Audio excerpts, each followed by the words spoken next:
Hello, everyone, and welcome to the Lords of the Night. With me, as always, is the Lord of Pain, Ranting Monkey. Hello. And the Lord of Pennies, Satsu 2 cents. What up, Dal? And I'm your host, Scribe, the Lord of Punishment. Hello, chat. Hello, everyone. Hope everyone had a good week and a good weekend ahead of you. Before anybody asks, the reason that Monkey and Satsu do not appear in tonight's theme is because they do not have avatars that are in profile. So I used the ones that I had. I still think it looks pretty cool. And this theme was at the suggestion of Tailed Feature, which was an excellent idea. So there you go. Other than that, Satsu, how are you? Pretty good. Had a long day. It was nothing really happened. It's just on and off trying to get as much rest as I can. And the little one she wasn't particularly being super evil today, but she was very strategic in when she wanted attention and when she didn't. And it just happened to be whenever I wanted sleep. Of course. Of course. So it was just a bit of a rough one for me overall, but good to go. And Monkey, how are you? I'm pretty good. Little Butt went to the store with Lady Monkey today, and she did a lot of shopping for us, Ooh. for me and her. So yeah, I got a text from Lady Monkey while she was at the store that said she's getting lots of things for you and her. She came back with 2 different kinds of chips with dip. She came back with bologna and sandwich stuff to make sandwiches. 3 bags of Halloween candy for us. 2 containers of mini donuts, and then she got just for herself cookies and cupcakes. And I almost said to Lady Monkey, you can tell her no, and I went, yeah, I can't actually say that out loud. Right. That would be hypocritical of you. It really would. Yeah, she went. She got a lot of clothes today too. It's getting to be that time where little kids, they keep growing. I don't know if you guys know this. So yeah, Grandma took her clothes shopping because we have like nothing for her here. She's got clothes at home, just nothing here. So yeah, she also came back with like an ass load of clothes because we might spoil that one a little bit. Yeah, just a little. Just a little. Just a little bit. But it was a good day. It was a good day because I got to spend quite a bit of time with her today. Good. For my part, 2 different coworkers brought donuts today at work, so there was like just a giant pile of sugar. I did not partake much, just a little bit, but I had a lot of options. That was nice. Elsewise, yeah, I don't know. And just a note that it is currently a little stormy outside where I am, so it's possible, not necessarily likely, but it's possible that my power might go out. So if I suddenly disappear, that may be why. But we'll keep our fingers crossed and hope that doesn't happen. Other than that, Monkey Dick, Jim Jones, movies, video games. Hit that like button if you have not already.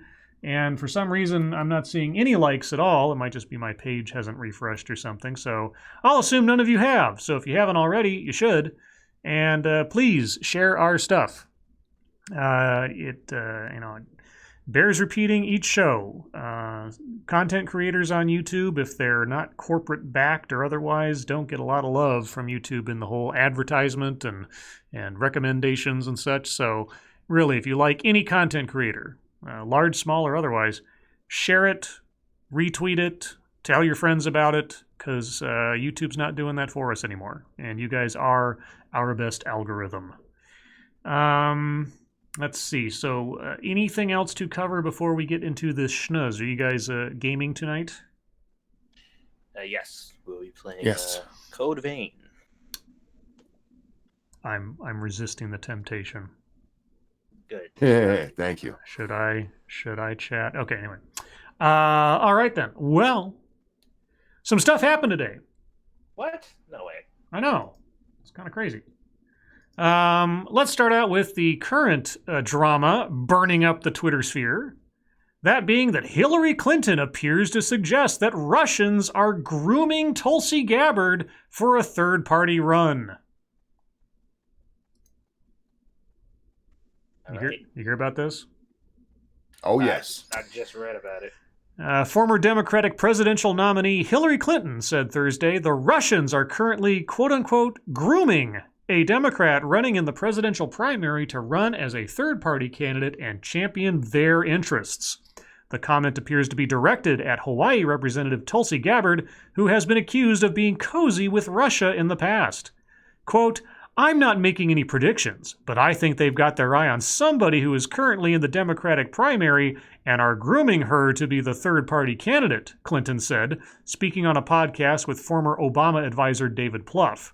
Quote, she's the favorite of the Russians, unquote.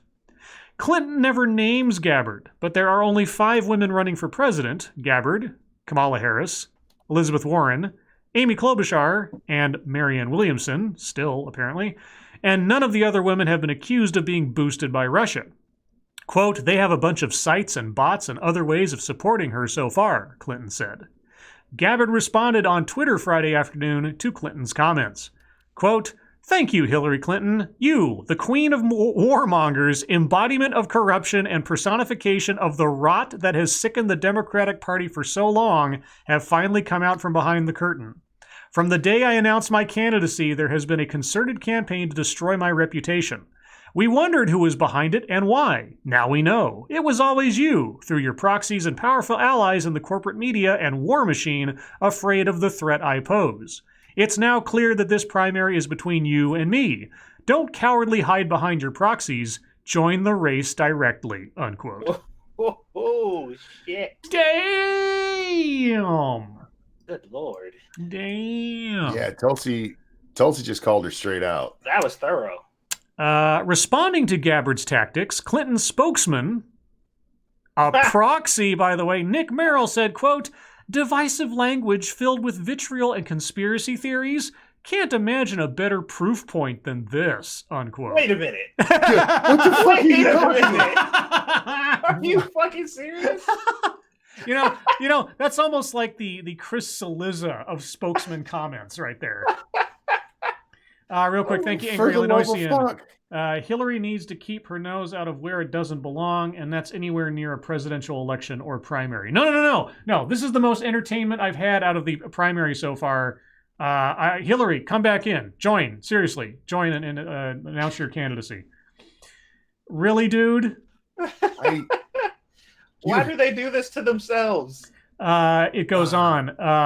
Asked earlier if the former Secretary of State was referring to Gabbard in her comment, Merrill told CNN, quote, if the nesting doll fits. Quote, yeah. This is not some outlandish claim. This is reality, Merrill said. If the Russian propaganda machine, both their state media and their bot and troll operations, is backing a candidate aligned with their interests, that is just a reality. It is not speculation, unquote. Uh-huh. And what was it? What definitive proof that everything that comes out in favor of her is a Russian bot. Like it's 100% proven, right? Yeah. Okay. It just Jesus Christ. Let's see. Gabbard in a late August interview with CNN ruled out a third-party bid. Quote, I will not, the Hawaiian Democrat told CNN. No, I have ruled that out. Gabbard has tried to fight off the charge that she is being pushed by Russian interests. Quote, just 2 days ago, the New York Times put out an article saying that I'm a Russian asset and an Assad apologist and all these different smears, Gabbard said, referring to a recent story that said she had been backed by Russians on Twitter. Quote, this morning, a CNN commentator said on national television that I'm an asset of Russia. Completely despicable, unquote. Clinton also accused Jill Stein, the Green Party candidate in both the 2012 and 2016 elections, of being a Russian asset. Quote, that's assuming Jill Stein will give it up, which she might not, because she's also a Russian asset, Clinton said. Yes, she's a Russian asset. I mean, totally. They know they can't win without a third-party candidate, unquote. Stein's campaign, which earned nearly 1.5 million votes in the 2016 election, was part of Russia's meddling efforts, according to a host of congressional reports, including a Senate Intelligence Committee report that indicated Russian social media efforts to interfere in the 2016 presidential election included messaging in support of Stein. Gosh, the Russians were supporting everybody but you, Hillary. It's amazing. And suddenly you didn't win. I guess it's the Russians that just control everything. Mm-hmm. Yeah. So I like to say most entertaining exchange I've seen in the whole presidential primary thus far, which I guess is a sad state of affairs. It is, because she's not even in it. I know. Thank you, Michael Caruza. As a Russian bot, I like Tulsi. It's shocking to me that they don't feel bad, about this. Like, as a Democrat, knowing that you are so weak, like your influence is so small that people from another country have more pull and influence here than you do, or at least that's what you believe. Mm-hmm. Like, we're so terrible at influencing our own people and bringing our own people together and getting votes for ourselves that somebody outside the country is solely responsible for everything bad that happens to us. Like, cool. That's a huge vote of confidence there. It's just sad that, I mean, this has been going on with Tulsi for a little while now. God, when we first see this, after the first debate, they started pushing she's a Russian asset. Mm-hmm. Real quick, thank you, Nyala. Tulsi doesn't toe the far left crazy line, so of course she's a Russian. Well, it was which is I think weird. it was right after the first debate, wasn't it? Because remember, after that first debate, she did something that everybody was talking about, and then she got a whole bunch of Twitter attention. And right after that, once they seen all that Twitter attention, they're like, "Uh-oh, the Russian bots are out."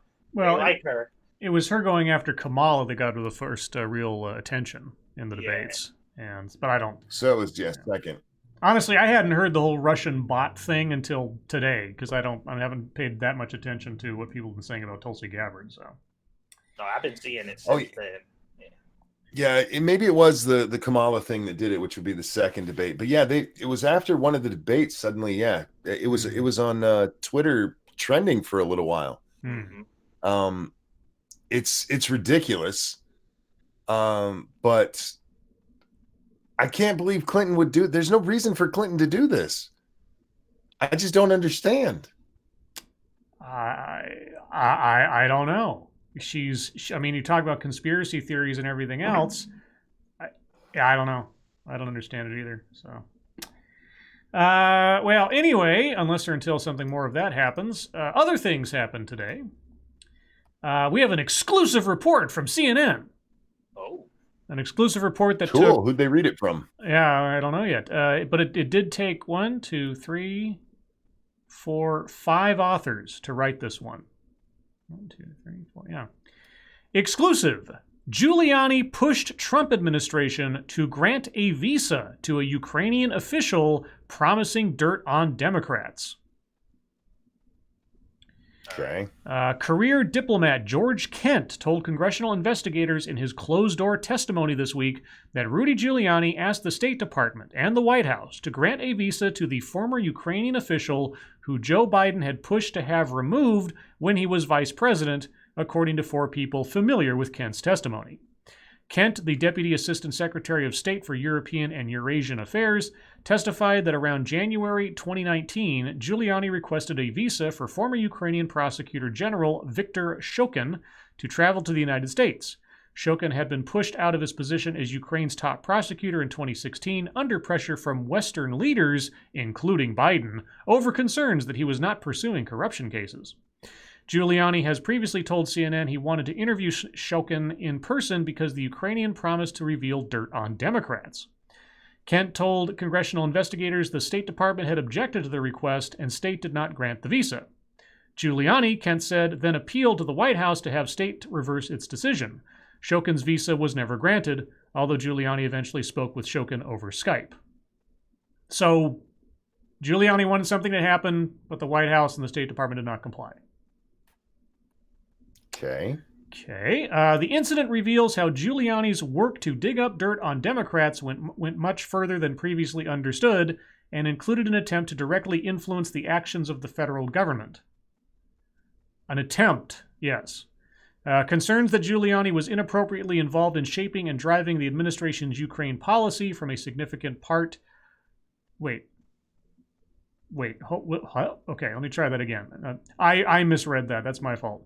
Concerns that Giuliani was inappropriately involved in shaping and driving the administration's Ukraine policy form a significant part of the intelligence community whistleblower's complaint, which prompted the ongoing impeachment investigation into President Donald Trump.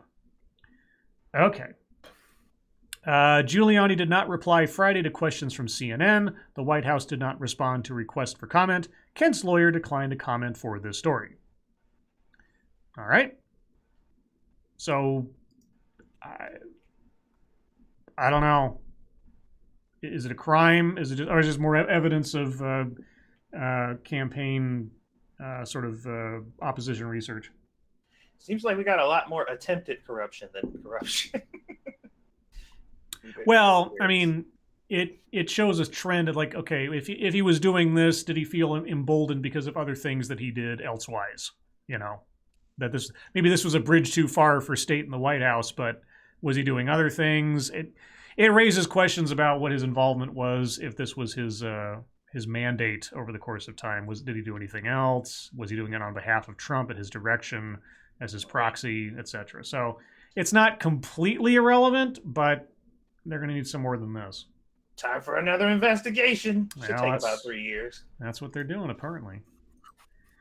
The thing is, yeah, you can look at this and say maybe there's a pattern here.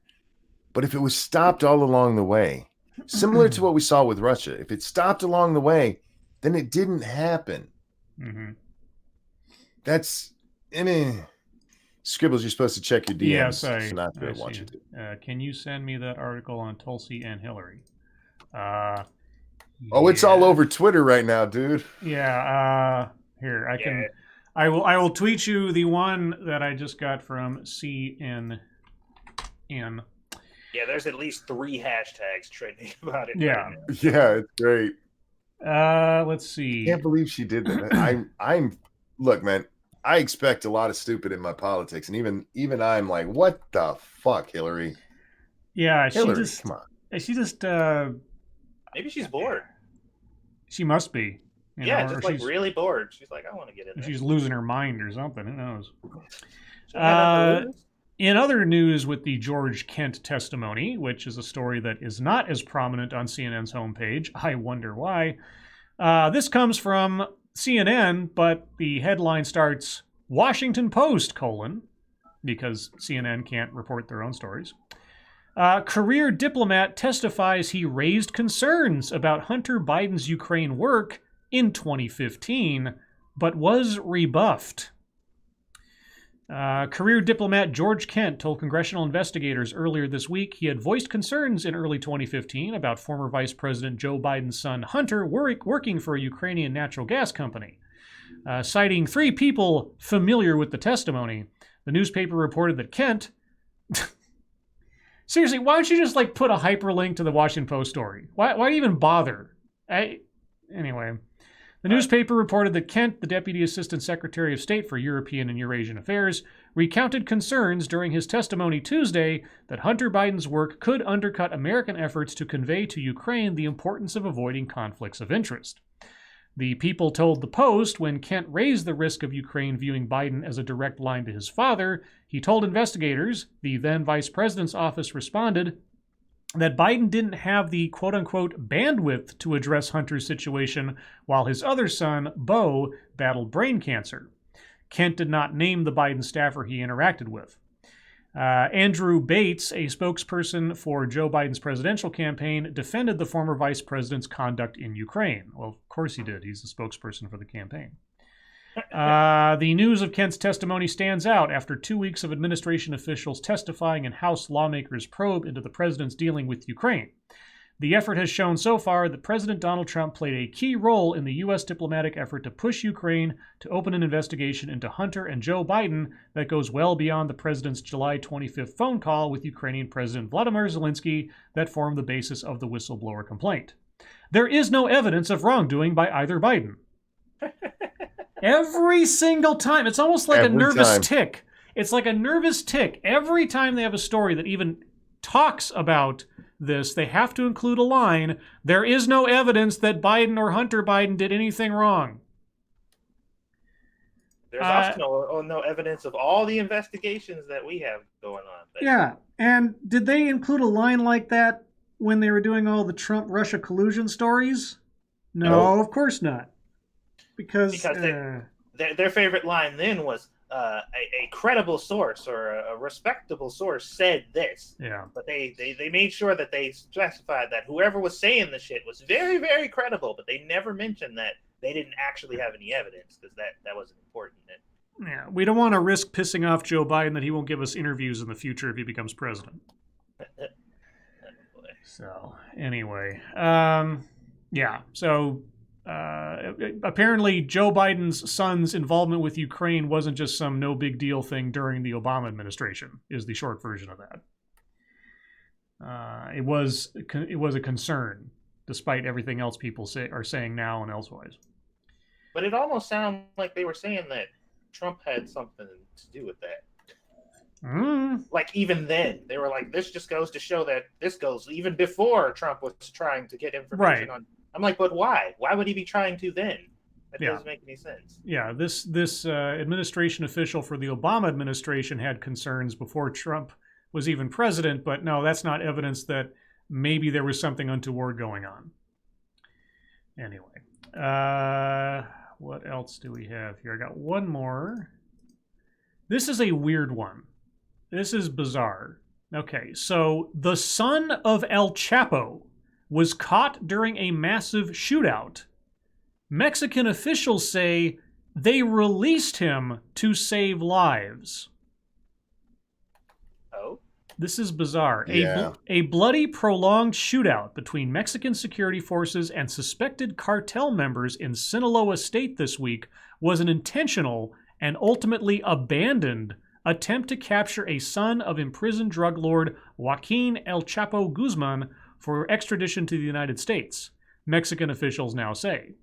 Troops did temporarily detain Ovidio Guzman Lopez during Thursday's operation in the city of Culiacan. I'm probably fucking that up, officials said, but as the battle dragged on, he was released and the operation was suspended to save lives, the country's defense secretary and security minister said Friday.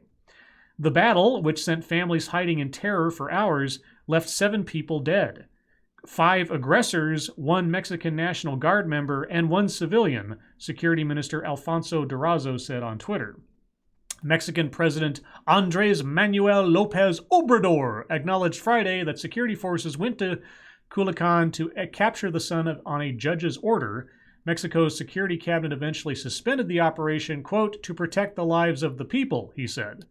He did not deny, when pressed by reporters, that Ovidio Guzman Lopez was released. Quote, the capture of a criminal cannot be worth more than the lives of the people. Many citizens, human beings were at risk, Lopez Obrador said during a press briefing in Oaxaca.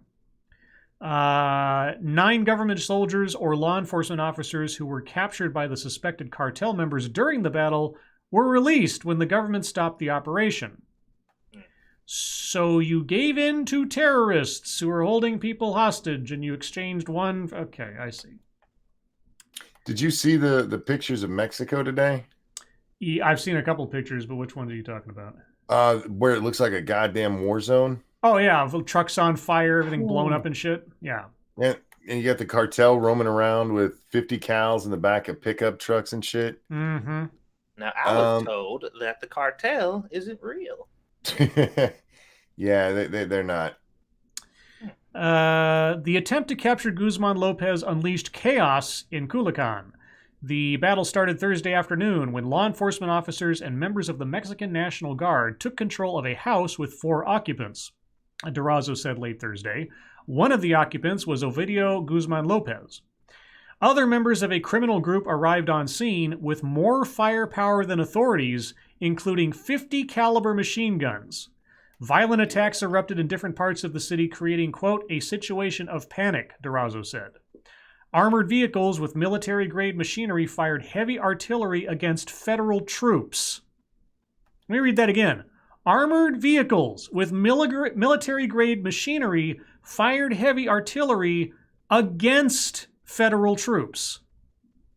Many residents fled in panic while others remained locked in their homes as troops engaged in intense gun battles throughout the day. Residents were asked to stay inside and schools have been closed until further notice. Images on social media appeared to show the terror unleashed on the inhabitants of Culiacan Plumes of black smoke billowed out on the horizon, while on the ground, mothers coddled their children while searching for cover behind parked cars.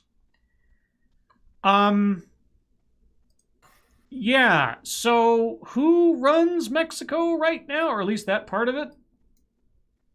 The cartel. Yeah. They outgun all the authorities, and they successfully blackmailed the federal authorities in releasing their leader or their significant other or whatever. Yeah.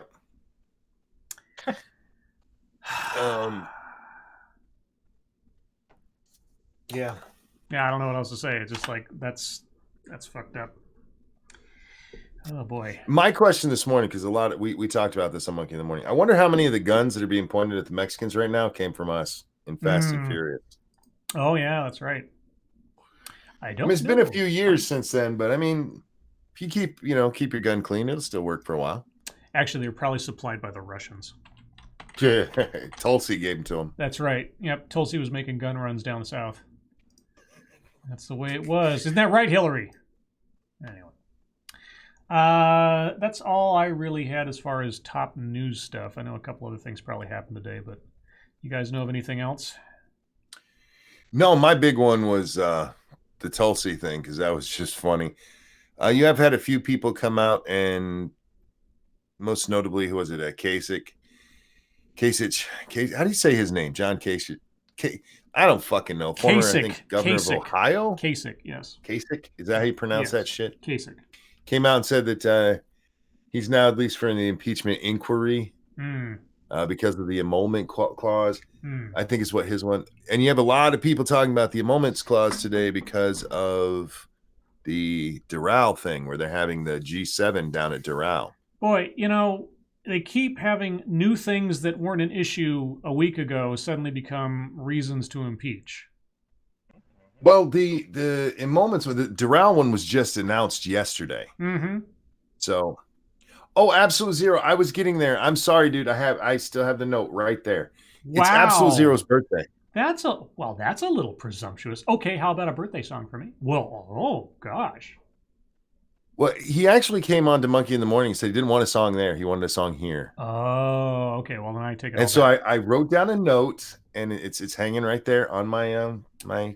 I take it all back. Screen. He wanted. So not just presumptive. He wanted it sung. He wanted on the correct show. Yeah, he wanted the correct show to have birthday sung. Indeed. So, Absolute Zero. I didn't forget about you. I was actually waiting until we were done with news to slip that in there. So we're done with news, are we? Yeah, Monkey likes to slip things in there, just so you know. I do indeed. So Absolute Zero, my friend, this one's for you. And a 1. And a 2. Happy birthday to you. Happy birthday and shit. Happy birthday to you. I don't know why you wanted it here, but you know what it is.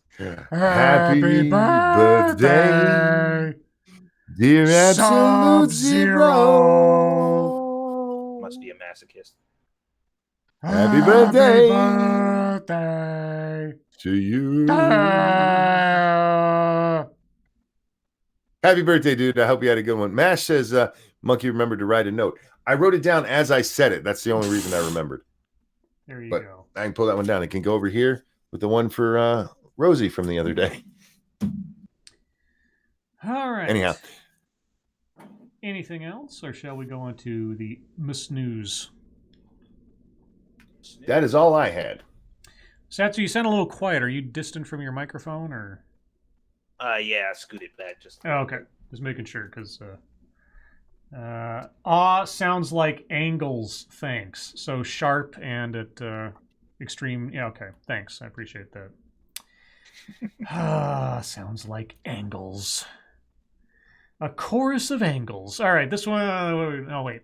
I got to do the intro first. Guys, if you have news stories you'd like us to read on the air, please send them to us via Twitter using the hashtag MSSNews. Can't promise we'll get to them all, but that's just because of the angles. Let's see. So this one comes from Massive Dynamics, and it's a British story. have to predicate that because the headline reads, Police investigating hate crime after my phone goes off to tell me whether or not I get to stick around. Survey says...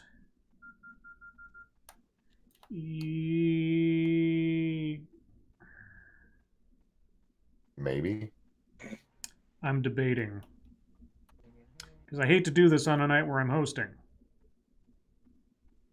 Well, you're never gone that long. As long as you leave us live, I can take care of the stories and everything. I'll deal with it later. Police investigating hate crime after transgender woman turned down for porn role because she has a penis.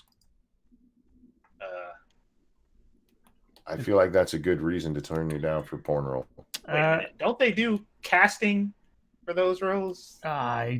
Well, let's find out. Cops are investigating a quote-unquote hate crime after a transgender woman was turned down for a porn role because she has a penis. Rhea Cooper, 25, who became Britain's youngest trans person when she transitioned 10 years ago... Okay, says an sorry, that was my Freudian slip in this whole thing. Says an anonymous photographer messaged her saying he wanted them to have sex on camera and sell the resulting porno. Okay, but when he found out Rita still has male reproductive organs, he immediately retracted the offer. In messages exchanged over WhatsApp, the photographer claimed he couldn't work with her because, quote, she has a cock, unquote. Rhea has hit out at the transphobic behavior and says she's being unfairly discriminated against in her modeling career. You don't have to fuck you. Yeah, he's not required to have sex with you. Right? That oh my god. I never thought that it would be trans people who are pushing this whole you have to have sex with me, whether you like it or not. Like, what the fuck do you mean? Yes. It's Britain, so it may end up that yes, you do have to have sex with a trans person. That's why I said it was Britain at the top, because they have some kooky notions of what is and is not a legal behavior at this stage of the game. The woman from Hull, East Yorkshire, has reported the comments to Humberside Police, which is investigating the incident as a hate crime. She previously appeared on This Morning when she discussed how she began transitioning at 15. Rhea, who was assigned male at birth, struggled with how the hormone she was prescribed changed her, and shortly after her 18th birthday decided to live as a man. The qualified beauty therapist has now transitioned to a woman and has opened a hair and beauty salon to help other transgender people. Rhea says the man got in touch with her after she released her new glamour modeling portfolio online.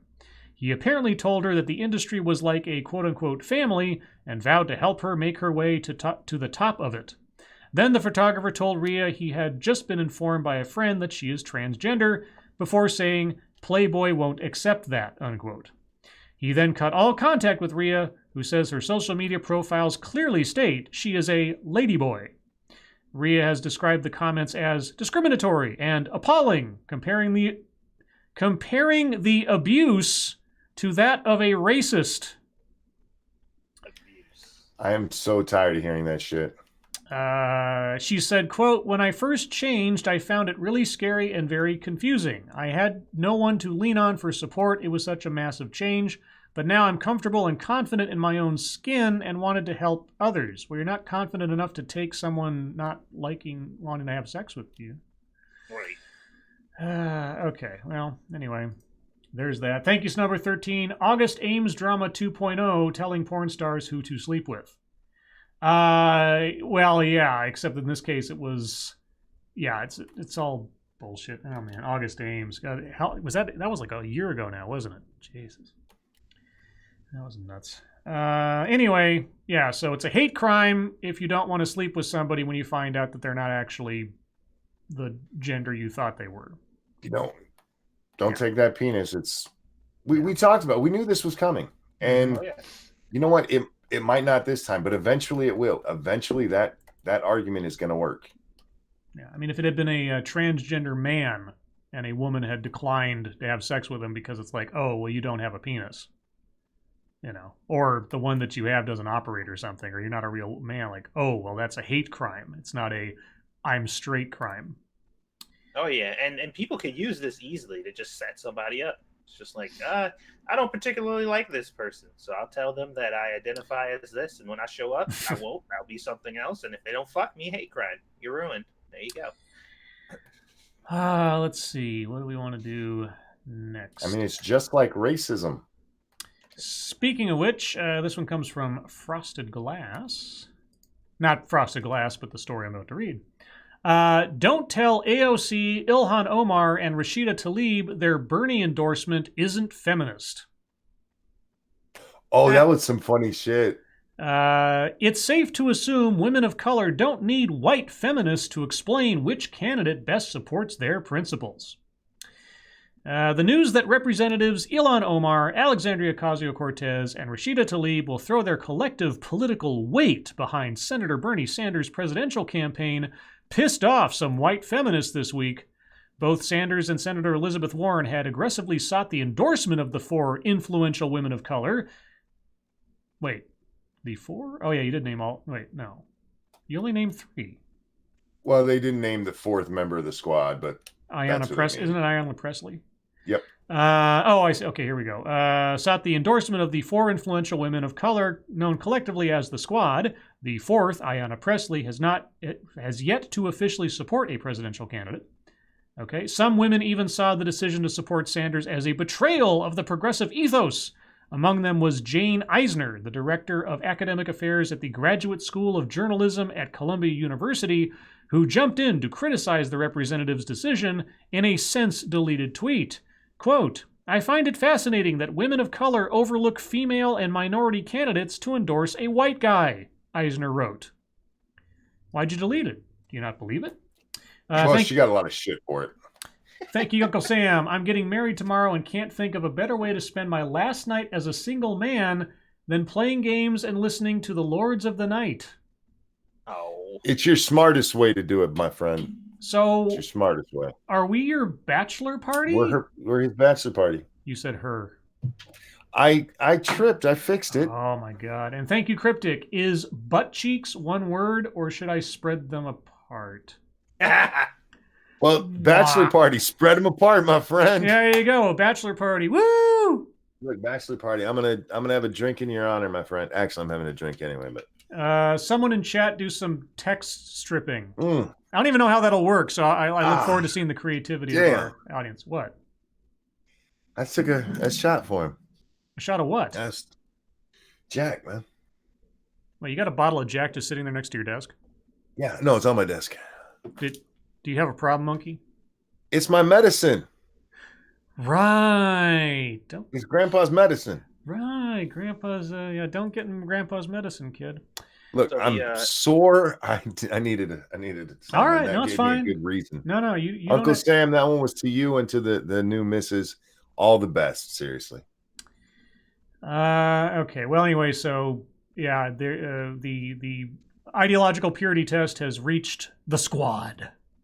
So the implication there is, like, it doesn't matter what their politics are or if you like them or not. All these women, and you're gonna pick a white dude. Mm-hmm. Just like, yeah, fuck their politics. Even if you disagree with them, how could you betray us like this? Well, in fairness. In fairness, aren't these the ones who wore their special white suits to the State of the Union? Oh my god! To emphasize all their whammonness and danced when Trump mentioned how many women got it and how they've been. Look how many of us have been elected with our vaginas. So it was dog whistle to white supremacists. Thank you, Nyala. Lick the like button. It tastes like schnozberries. The schnozberries taste like schnozberries. Thank you, Nyala. I think it's ridiculous in the real world to put that kind of test on them, the litmus test for that shit. Mm-hmm. But given the world they live in and that they want me to live in, yep. I don't see a problem with it, especially when you have Elizabeth Warren, who is basically at least close enough to Bernie. Yeah, if they're going to betray their own rhetoric they've been spewing out since they got elected, then it is interesting. if nothing else. It's at least fair enough to call them out on it. I mean, the other thing that I still am chuckling about in the back of my mind is their significant political weight. They have no weight. They have media weight, I guess. They have social media weight to a certain extent. They don't have any political weight. They haven't even finished one term yet, and somehow they're the linchpin to Bernie Sanders getting a boost. I don't know what's a sadder statement. Well, the sad part is that it's true. I know. It's the world we live in. Speaking of which, this one comes from Shrouded Angel. Yeah, let's do this one instead. If it'll come up. Dad to sue hospital after waking up from operation to find he'd lost a testicle. Yeah, I feel like that's worth suing over. A dad who lost a testicle after an operation went wrong is set to sue the hospital where it happened. The 62-year-old underwent a 30-minute procedure at Furness General Hospital in Barrow. Oh, you're not using that testicle at 62. I'm sorry. I'll be quiet. Will you? I even muted myself. No, you did. You answered me. So he unmuted to answer you. What that? You asked me a question that's legal to answer. Just shut up already, will ya? Stop asking me questions. Jesus and Christ. addressing me. Read your story about the 62-year-old nutless dude.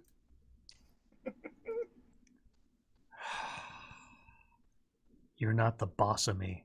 Bachelor party. Fuck!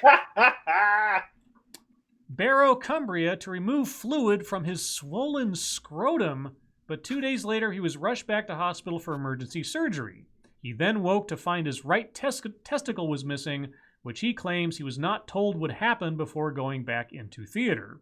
Following the first operation in April, he woke up to find a vacuum drain had been inserted underneath the skin and allegedly was not checked for 24 hours. Just 2 days later, the dad of two from Barrow, which you already said, was in excruciating pain and asked to see a doctor before being rushed back into theater by a different surgeon. Although patients can usually go home on the same day as a hydrocele repair op, if I'm saying that correctly, the man had to stay in hospital for 12 days. The patient has now obtained copies of the operation reports, which reveal that less than 48 hours after the first operation, a surgeon found the testicle was, quote, black and unlikely to recover, unquote.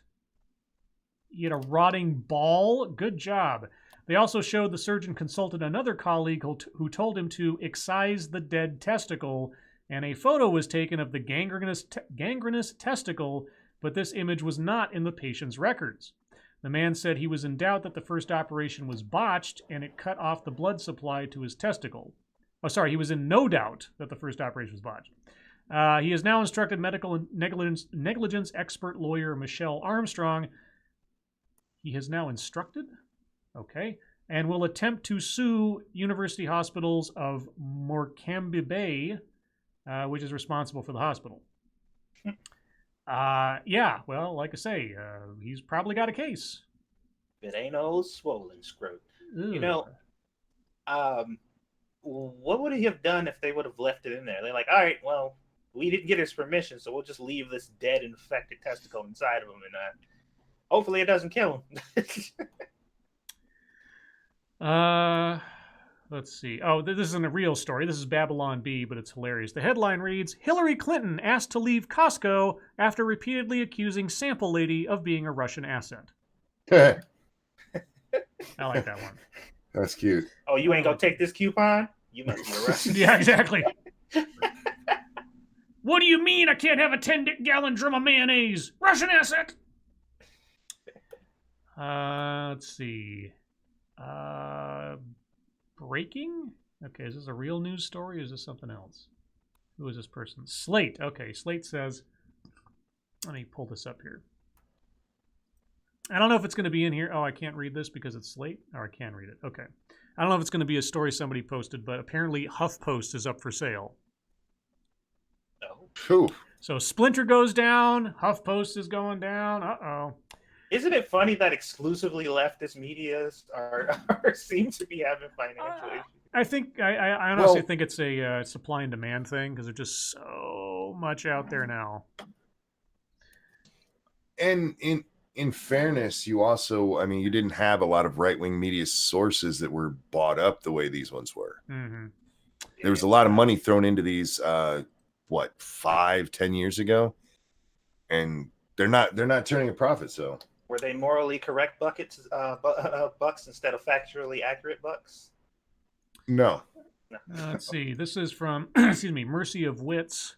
Hillary Clinton backs out of Fortune event co-starring Kirstjen Nielsen. In a few days, Kirstjen Nielsen, the former Secretary of Homeland Security, best known for separating migrant children from their families and detaining them in inhumane conditions, yes, hello Slate, is scheduled to speak at Fortune's most powerful women's summit in Washington. Hillary Clinton was set to speak at the summit too. On Friday, however, she removed herself from the event, citing a scheduling conflict. But a person close to Clinton's decision-making process told Slate that she had decided to drop out after hearing that Nielsen was also on the docket. Quote, "We work with a lot of activists who are trying to do their best to improve this horrible situation down at the border," the person said, citing Clinton's support of RAICES? RAICES, which is all in capital letters, so it's an organization of some kind, and other organizations that advocate for asylees and immigrants. Quote, "At the end of the day, it's an easy decision. You have to side with them," unquote. Yeah, best known for separating children from their families and such. Okay. Oh, police do that a lot. Yeah, she's a supervillain, guys. What she has on her LinkedIn page. Let's see. This one comes from Mashisu. If it'll come through, because it's BBC and they take their sweet time. Okay, so Reading, which I assume is a city, the way that it's put in here.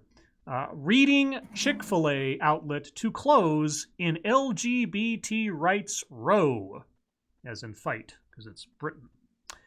A U.S. fast food chain will cease trading at its first UK outlet amid a row over donations to anti-LGBT groups. Gay rights campaigners called for a boycott of Chick-fil-A, which opened its first branch at the Oracle Shopping Center in Reading on October 10th. So in just over a week, it's going to close because of a... Okay. A spokeswoman for the center said, quote, "The right thing to do," unquote, was to not extend the restaurant's lease beyond the 6-month pilot period. The right thing to do. Chick-fil-A said its donations were purely focused on youth and education.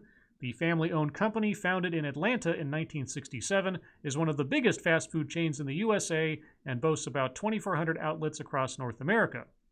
According to U.S. news website Think Progress, in 2017, the Chick-fil-A Foundation donated millions of dollars to the Fellowship of Christian Athletes, the Paul Anderson Youth Home, and the Salvation Army.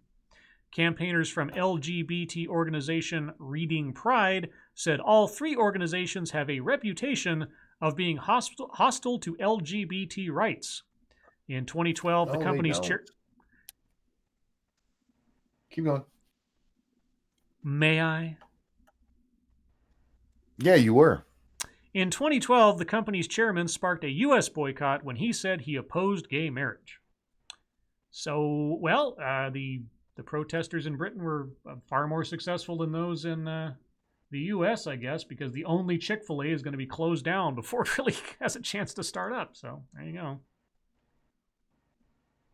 Yeah, it's probably easier to get a place like that closed down that's like new there and not, something that's been around for a while that people have been able to experience for a significant amount of time. So I guess it ain't that surprising. Yeah. Hayden White says it's pronounced Reading, Scribe Light. Oh, I don't know. It's spelled reading. You guys should get your language fixed over there. Jeez. Man, I would be a massive troll if I lived over there. I mean, we perfected it. We stole it from you and we perfected it, but you guys need to modernize or something.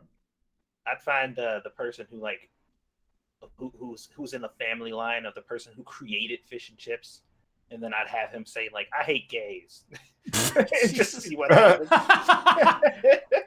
Completely just see what destroy happens. it. Yeah, like, look, you're already rich. You know, I'm sure you're just doing your thing. You're probably retired and just hanging out. Just say this line for me, please. Just say it. I want to see what happens. See if they're on Fiverr. Oh, God. This one comes from the original Shroom. California Representative Katie Hill allegedly involved female staffer in 2-year throuple relationship. I have never heard of that word before. I'm assuming Fuck is a throuple. I'm assuming it is a 3-way couple. Yeah, it's a polyamorous term. Yeah. Okay. I honestly had never seen that before. Freshman Representative Katie Hill, Democrat of California, vice chair of the House Committee on Oversight and Reform, shared with Elle magazine in a June 2019 interview. How old is this story? Okay, it was published today. Okay. A quote from the late Representative Elijah Cummings, chairman of the committee that, quote, has stuck with her. Quote, in one of those first meetings, Hill says, Cummings said something that had stuck with her. Quote, it was that our role in oversight is to get to the truth and to follow the truth wherever it leads to us and to expose that for the American people. Unquote. Hill tells me, the author, over the phone. Quote, to make sure that they have the information they should have to, frankly, evaluate their government, unquote. It is in that spirit that we, at Red State, are sharing information obtained from multiple confidential sources, sounds legit, relating to Representative Hill, who's currently in divorce proceedings. It is this writer's view that events that occur within a marriage or affairs that lead to its demise should be kept between the parties involved and are not the business of the general public. At least that's how it should be. But yeah, I'm waiting for the but here. When those events or affairs occur within one of the parties' workplace, though, and that workplace is the United States Congress, the public should know about them as they determine that elected official's fitness to serve. Okay. Well, excuse me. Photographs and text messages obtained by Red State show that Representative Hill was involved in a long-term sexual relationship with a female campaign staffer. The woman, whose name is not being released, was hired by Hill in late 2017 and quickly became involved in a throuple relationship with Hill and her estranged husband, Kenny Heslip. Oh, and there's pictures of her kissing the staffer, and okay. Okay, and there's links to more explicit photos, which I'm not going to... Can you put the original link in chat for us? Yes, and just so you Remember, know... Yeah. We have a bachelor party going on, so... Oh, there's that too. So yeah, there is at least one link in here and some texts and... Okay, well, it is kind of trashy journalism. I don't know. I'm kind of on the fence about this one. It's like, I mean... Look, anybody who can maintain and deal with two women at the same time and do it successfully can get shit done. No. The representative is the wife of the situation. Oh, okay. So she has... husband and girlfriend at the same time. Either way, that's still two separate people you got to deal with. Most people can't deal with their one spouse. Yeah. Saying. Oh, wow. Yeah, That's I an know. interesting picture. That is an interesting picture, isn't it? So, yeah, there's not much doubt. I mean, granted that the person being fuzzed out is actually a staffer, there's not much doubt there was something more than just a casual or that was a friendly kiss or something. So... Look, maybe that's just how she does hair. Yeah, it's entertaining, I suppose. Who was taking the picture? Probably the husband. Anyway, Probably. And you know what? Before we move on, let me give my opinion here, Scribe. I don't give a fuck. Yeah. Unless if it's something, because this is they said when it's in matters of government, how is this a matter of government? If it's not affecting her job. Well, the only question I would have is, was there taxpayer money spent in some way, shape, or form that went beyond normal procedures that favored this particular staffer? That's a fair question. That'd be the one spot where I'd say, okay, if nothing else untoward was going on and they're having an office romance, well, the other thing too is, are there rules in Congress that prohibit having relationships with your subordinates that way? So besides that, and besides the possibility of misspent taxpayer money, I don't care. But there may be policy, procedural, or financial questions that may be relevant to ask. That's about it. And yeah, and I get that. Those are some of those ones though that I don't like those as rules. And Thank you, Three-Sided Coin. I'm still traumatized from being in the land of the strange fanatics. The strange. He was at a Trump rally yesterday. Oh, that's right. I saw the pictures. That's right. Yeah, that was. I've only seen footage of Trump rallies. I've never been to one, obviously, so I don't know what it's like. Stefan says, Scribe, it is apparently against house rules to sleep with subordinates. Yeah, it usually is in most companies, and that's why I thought that might be a problem for her on an ethics inquiry. But probably more serious is, like I say, did they go on some, fact-finding trips together? That kind of thing. Right. Yeah, so it's like, so might be relevant. Ultimately, I don't care about their personal lives. Comes down to the appropriateness of the relationship given the roles they both had, and or any funds spent on potential inappropriate activities. Okay, we're at the top of the hour. Guys, thank you so much for all the stories. Appreciate your guys' contributions to the show, but we're going to move on now to the wonderful world of YouTube time. I'll go first because I don't have too much. I didn't do much today. It was a relatively busy day at work, so I didn't have time to watch anything or work on anything. However, tomorrow, scheduled for tomorrow at 10 a.m. Pacific time, I'll be doing a Familiar with the Matter concerning Canadian politics with Jen T. Maxey. I should say that politics is kind of an umbrella term for both politics and social issues in Canada, but I couldn't come up with a more catchier phrase for it. So yeah, tomorrow 10 a.m. I will be sure to send out a link at least an hour ahead of the show, so if you guys want to come watch. And the tentative plan is that will be sort of a precursor to a more in-depth discussion about issues in Canada between Jen and possibly Sora Luna and another Canadian from Quebec, so they can discuss, be more knowledgeable about that stuff than I am. Whereas in this show, I'll be playing, well, honestly, dumb about Canadian politics and issues because I know only what seeps out around the fringes of mainstream media. Thank you, Bear Koch. You or somebody talented should make a montage of all of your old paid-for ads. That would be a project. And one that I would not wish upon anybody at all, because that would require a whole lot of editing, downloading, listening to whole sorts of crazy, far distant in the past Lords of the Night shows on various channels at this point. So yeah, like I say, I want a supercut of all the times that on different streams people got speakers to say tongue buttering turtlecades and that kind of stuff. But if somebody ended up doing that to some degree, I would appreciate it, I suppose, but I'm certainly not going to encourage it because that would be an exercise in madness as far as I can tell. Anyway, Satsu, what do you got? Well, I worked on and uploaded a video on some Monster Hunter stuff, so if you're interested in Monster Hunter. You're a little quiet, dude. You need to get a little bit closer to the microphone. All right, let me turn my gain up. I was recording a video earlier, so my gain was down. Gotcha. You guys know how that goes.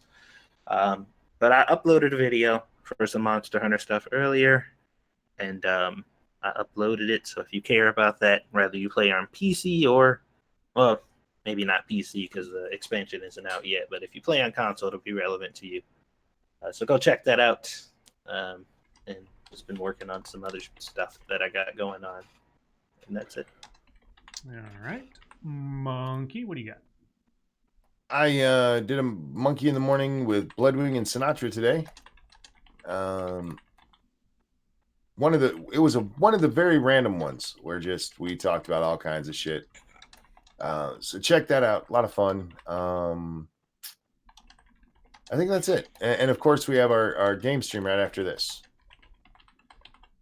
Okay. Hayden White, stop interrupting Scribe Light. I didn't interrupt nothing. Of all the people here, I'm the least interruptive.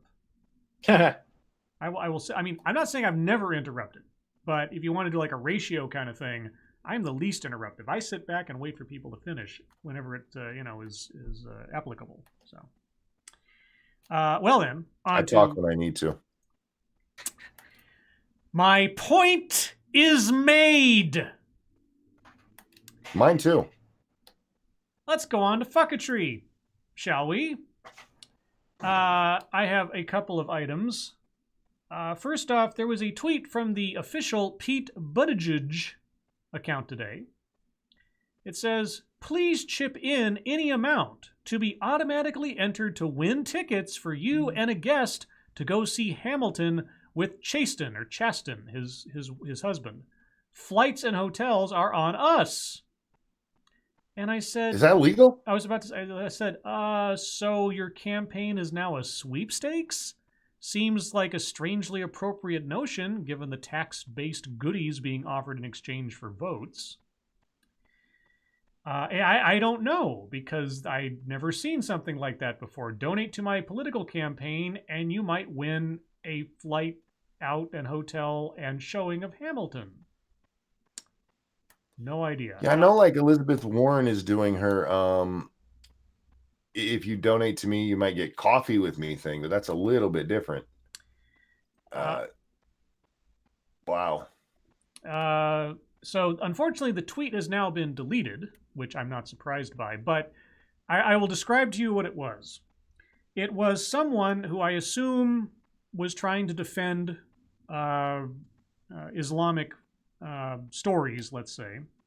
And above it, and again, I have to paraphrase because it's no longer available, unless somebody has a screenshot somewhere. Above the tweet said, reactions when someone tells me the prophet had a child wife, what the Islamophobe thinks how the Islamophobe thinks I react and how I actually react, right? And there's two images side by side. So you have this avatar of humor saying, haha, your prophet married a child. And then there's a face of the crying sort of, I don't know what you want to call it, the crying meme or something. So that's supposedly what the Islamophobe thinks a Muslim is going to do when they're told or reminded that their prophet married a child. And then the second image is, haha, your prophet married a child. And there's just a flat, uninvolved face. And this person tweeted this out as some kind of burn to people who point out that thing about their dogma. Mm-hmm. And everybody and their brother, like Undoom said, you're not exactly doing yourself any favors with this. And I said, check and mate. Oof. A little bit on the nose there. It's very bizarre. That's a weird way to respond. Yeah, it was like I don't care. I don't care that's no big deal to me or something. I don't know. Let's see. The original Shroom. Now, oh, sorry. Go ahead. Sorry, if they had done like a rolling their eyes emoji, yeah, I could kind of, see that, but just okay. Non-reactive, like that's just the way it is. That's weird. The original Shroom sent out this story. Vampire the Masquerade Bloodlines 2 delayed to avoid repeating the mistakes of the first game. And the first game. Yeah, and I'm not at all surprised. I thought, well, I guess I should say I am a little surprised because of just how screwy Activision. I think Activision is still doing it anyway. That they actually delayed it. Now, for those of you that know the lore behind the making of the first Bloodlines game, Activision really cut down on Troika's ability to develop the game and finish it off and fix bugs and everything, because they wanted it to come out as soon as possible after Half-Life 2. Because you see, the first Bloodlines game was one of only, I believe, 2 games, including Half-Life 2, that was using the Source engine at the time. But there was an Yes. agreement that said that Bloodlines could not come out before Half-Life 2 because Half-Life 2 and Valve, by contract, were going to be the first ones to have a game out premiering the Source engine. So Activision wanted to ride the coattails, at least this is how I hear it, as quickly as possible after Half-Life 2 came out, which unfortunately cut down the development time of Bloodlines. And as a consequence, a whole bunch of stuff was left unfinished or unresolved, and there was a whole bunch of bugs in there. And the workers at Troika actually basically spent their own time on their own energy to beg Activision for them to at least get a patch out to fix some of the major stuff after the game was first released. And that's the official patch, which those of you who know Bloodlines lore will be aware of. Of course, the game has been patched and updated and fixed a zillion times over by the fan community since then. So if they're giving this game more time to bake, good. However, as I said on Twitter today, I ain't going to complain about their taking the time to make it better. Activision screwed Troika in Vampire Bloodlines. All the same, what they've revealed so far of its plot and general mechanics still has me meh, short of a major alteration. Because the plot that they've established for this game runs so counter to what makes Vampire the Masquerade a desirable game to play, the way that your character's story is established, so far as we know. You don't join. You don't get embraced into a clan. You tangentially join a clan after the fact and just sort of learn their powers like they're just spells kind of thing. And I understand that's kind of how they work to begin with, but still, it's like, that already takes a lot of the wind out of my sails on that game. But we'll see. We'll see how long they give it and if they change anything.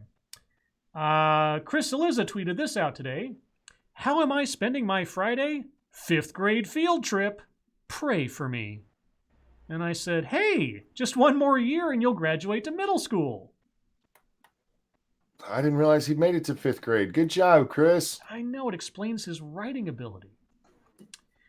And lastly, there was a Kotaku article put out today by someone, I don't really care who, but the headline told me all I needed to know. Character creation should take 5 minutes. No more, no less. And my response was, A, depends on the medium, video game or tabletop. B, depends on the complexity of the care gen system. C, depends on whether you have an imagination at all. And D, suck eggs, scrub. I'll take as long as I please. Lazy ass. Never Go mind. ahead. I'm sorry. No. Go. You go ahead. I It defer. sounded like you stopped. You were really, really, really excited to talk. You go ahead. Okay. For me, I don't like taking a long time with character creation. I prefer it if I can just get into the game. That's why most of my characters look like they're like the default. But I don't think that means that you shouldn't have a robust character creator for those who like it. Well, again, like I said, it depends on the medium. A video game character creation is usually aesthetics, maybe you set your skills, that kind of thing, or pick your class. There's usually not a whole lot to it, unless you get into like Fallout 4, where you can edit every particular tiny feature of the face. But again, that's all just cosmetic. Then just picking your stats, that kind of thing. But if they were talking about character generation when it comes to like a tabletop game, it depends on the game. Some games don't require a whole lot of thinking when it comes to it. Some games have exceedingly complex character generation systems, like Call of Cthulhu or like Shadowrun, things like that. But to me, when I think of character generation, especially with tabletop, it's not the stats. It's sitting down as a group, figuring out who each character is, how they fit into the story, and or how they all relate to each other, because conceivably they're going to go off on an adventure together. And that's my favorite part of character generation, is really building up the story of the characters before the game even begins, whatever the stats are. So yeah, character generation sometimes for me takes a whole session of gaming, because that's like the pre-game kind of thing.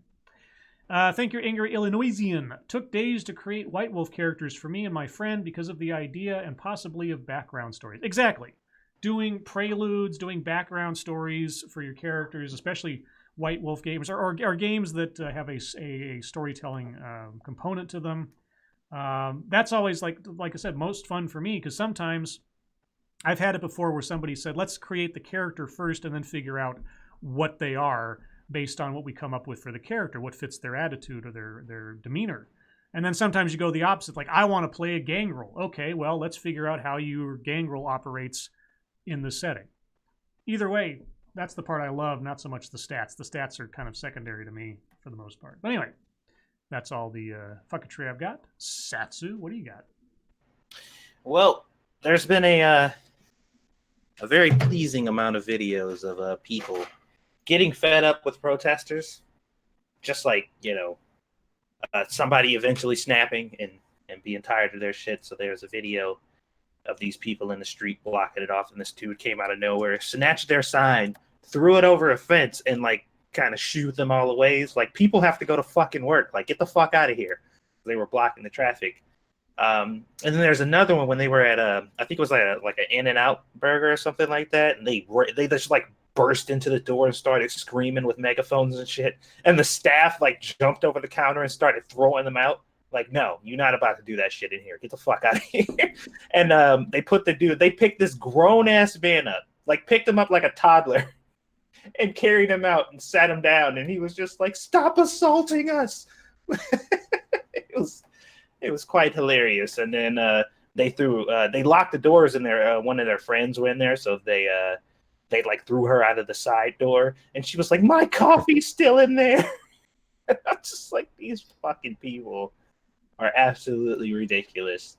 But it's funny seeing people finally start to be like, okay, we're not about to keep taking this shit. There was also a video that came out where these people were like standing on a train.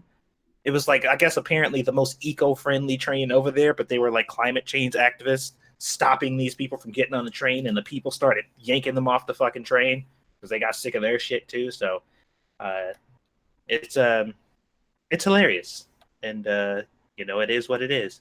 You have a right to do that, sure. But they also have a right to not deal with your shit. These people are missing work. These people have actual fucking jobs. They can't be waiting for your ass to stand in the middle of the street, and they're not gonna be able to call their boss and be like, "Yes, some little white kids were standing in the street, so that's why I'm late." Yeah, it's just not gonna happen. So that was hilarious. Go ahead. The people who are like the guy who grabbed the sign, I mean, technically he's guilty of crimes. Mm-hmm. Oh, I'm sure he is. He is, but hang on. I'm with you. It's about time. And you know what? You guys need to knock this shit off before it ends up going, before you get the wrong guy who's like, fuck this, I'm just going to mow you down. Yeah, because there are ways to protest without utterly inconveniencing and fucking over other people. Like, you can do that. But these people are just like, no. We don't feel we're fighting for our cause unless we're fucking inconveniencing hundreds of other people. It's like, no, you don't have to do that. But actions have consequences.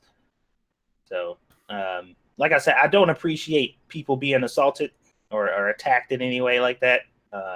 Especially, and you especially don't want to set the precedent where you're like, it's okay to fucking attack protesters, because maybe they're protesting for a worthy cause, but you have to be mindful when you're doing shit like that. Your actions have consequences.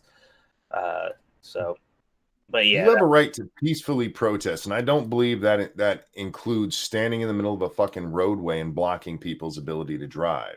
Right. In most places, you need a permit for a protest that's going to do something like that. And I guarantee you, those bitchy women didn't have it in that one. That chick, when they took her sign, man, she was so pissed off. I laughed so hard. Yeah, we probably aren't supposed to laugh at that, but I laughed real hard at that one. Yeah, and then Matt Christensen, how you pronounce his name? Yeah. Yep. In regards to the Tulsi Gabbard thing, did you guys see his tweet? No. I haven't. He said, "Unexplained and tragic Tulsi Gabbard suicide win." Yeah. Yeah. Oh yeah. Yeah. And I'm just like, oh boy. Um, let me see what else. There was something else I was looking at. Um, oh, there was a tweet going on. My unpopular game opinion, and there's some spicy shit up in here. I mean, most of them are just people trying to say like edgy shit to either piss people off or get clicks. But one of them has said religion is responsible for more deaths than any video game ever, Mhm. and there were some people not quite happy about that at all. Because you can blame video games for violence, but you can't blame religion because that's definitively proven. But what else? There's also a significant amount, and I know you guys have been seeing these. You know those responses where it's just like random comment, but it has a video of fucking K-pop people dancing. Oh God, yes. There's a ton of those in here, like a crazy large amount. I was just like, who are these people, and why do they do this thing? That is one thing I still cannot wrap my mind around. And most of the time, the statement is pretty relevant to what the conversation is, but it's just like, why? Why the K-pop dancing? I don't get it. So confused. Is that like a meme that I'm missing? Does anybody like know the reasoning behind this? If so, please fill It's me in. it's to promote their K-pop stuff. Is it? Are these Yeah. like actual K-pop dancers or? No. They're fans. Oh, it's so odd. I don't know. Anyway, what else? No, I think that might be it. Yeah, I think that's it for me. All right, Monkey. When Tulsi snapped back at Hillary, yeah, I put out a all points bulletin. We need to make sure Tulsi is she's not sad. We need to make sure that she's not in prison and that she's not scheduled for any routine flights. Bad things tend to happen to people who Hillary doesn't like in those situations. So we need to make sure she's all right. I saw this was trending for a long time today. We support Merc or what's her name, Megan. Who? We love you, Megan. I forget what it is, but the little princess, Meghan Markle. Oh, you mean the wife of what's his name? No, yeah, Harry, yeah. Harry's wife. Yes. Okay. All right. She gave an interview today and she said this. Not many people have asked if I'm okay. It's a very real thing to be going through behind the scenes. She's a person, so I understand she can have she can have bad days like the rest of us. But you're a fucking princess. I don't want to hear about your fucking problems. Monkey, that's not nice. I know it's not nice, but she's a fucking princess. I don't want to hear it. But problems too. What else? We did the NASA thing yesterday, right? Yeah. Did I respond to anything? I know I saw a lot of dumb today. Apparently, I didn't talk about it. The only other thing that I didn't actually do on either show, I don't know if you guys saw this video. I don't know where it's from, but Undoomed had tweeted it out, and it's this guy who seems to purposely fall into this woman, and she ends up falling on some train tracks. Yeah. Well, I don't know if the guy purposely fell or he passed out because he's just kind of like standing there and this thing just tips over. It's hard to tell. And then it seemed like there was people in the way, but it looked like the first guy fell, hit someone else, and then that person hit the person off the platform.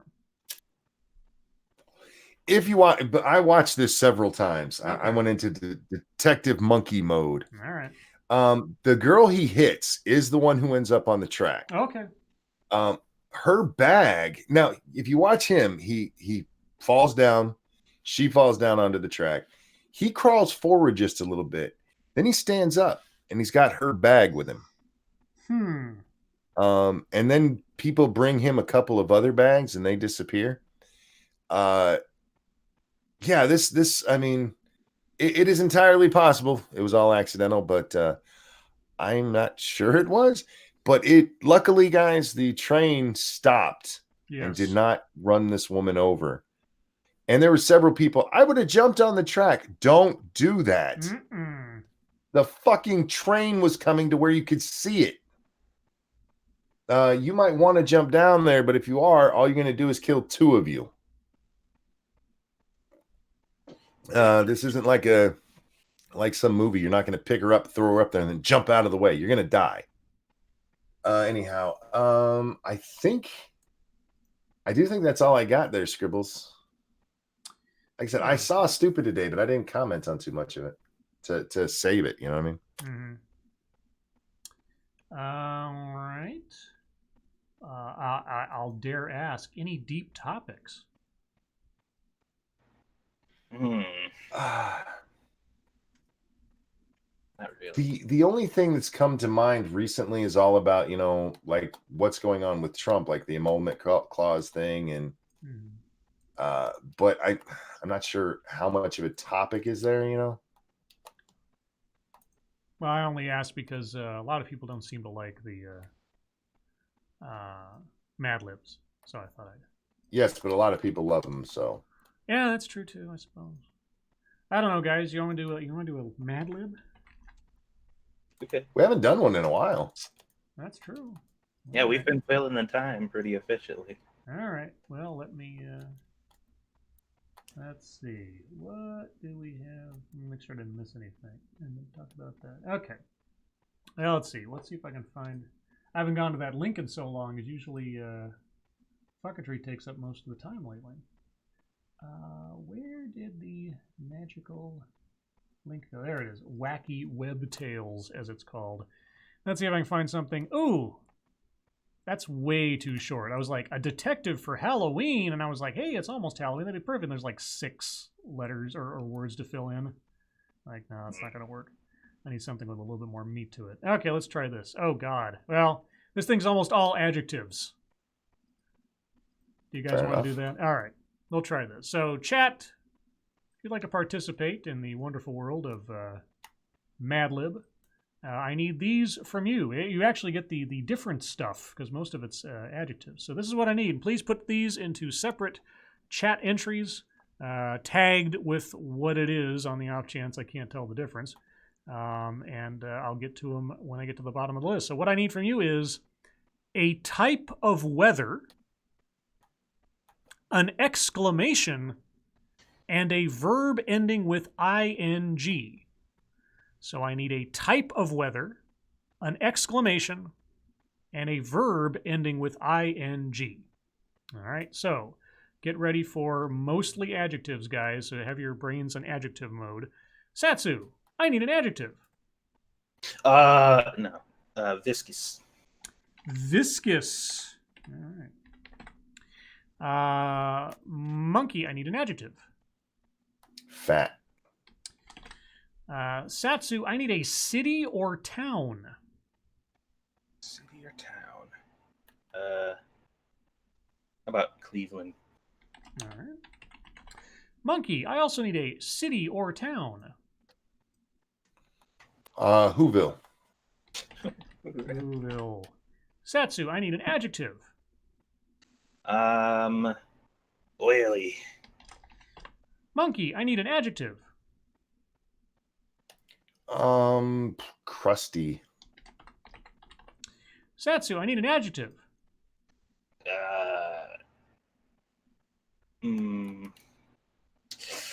Broken.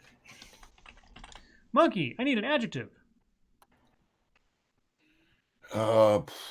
Disease-ridden.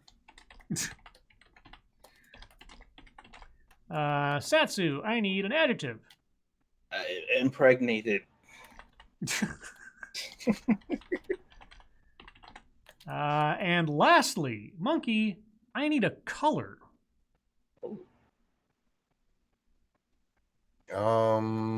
Clear. Clear is not a color, but whatever. It is for this. All right, so on to chat. Type Not my real mom. Type of weather. Shrouded Angel says acid rain. Sounds good. Acid rain. Greta's going to cry. I need an How exclamation. dare you? Let's see, who gave me an exclamation? I don't see exclamations here. Oh, there we go. Angela Arriaga. Hot damn! Hot damn!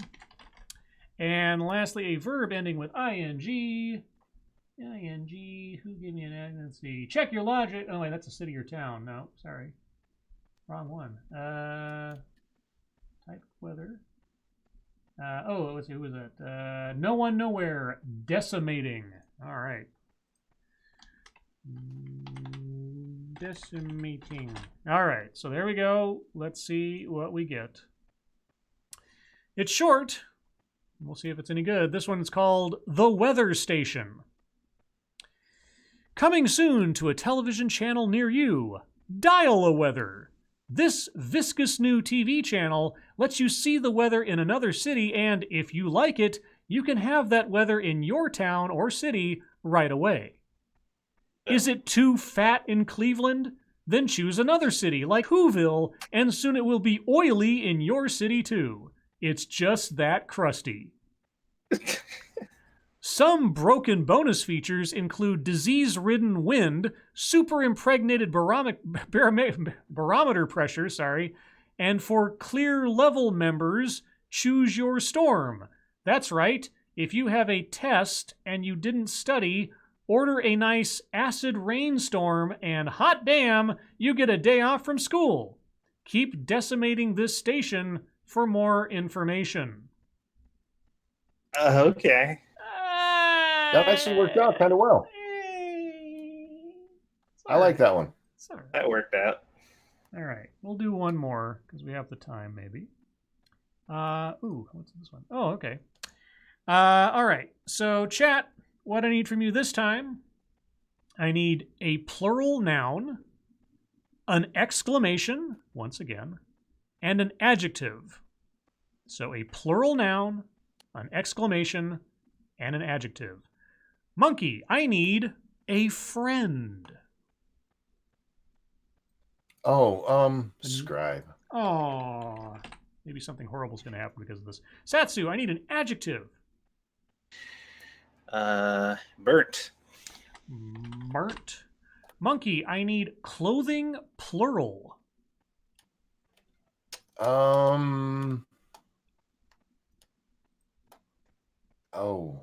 Crotchless panties. Oh, God.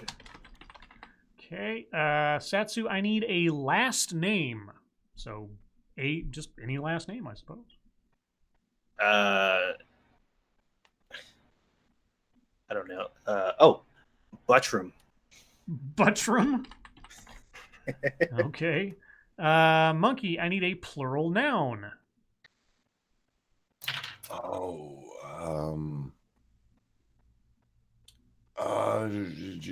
Anal beads. Satsu, I need a singular noun. A butt plug. You guys are third graders. Monkey, I need another last name. Buttigieg. Okay. I probably misspelled that anyway. Satsu, I need an adjective.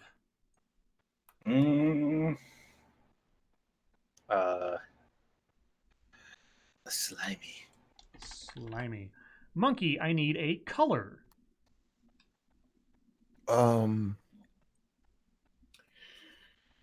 Eggshell.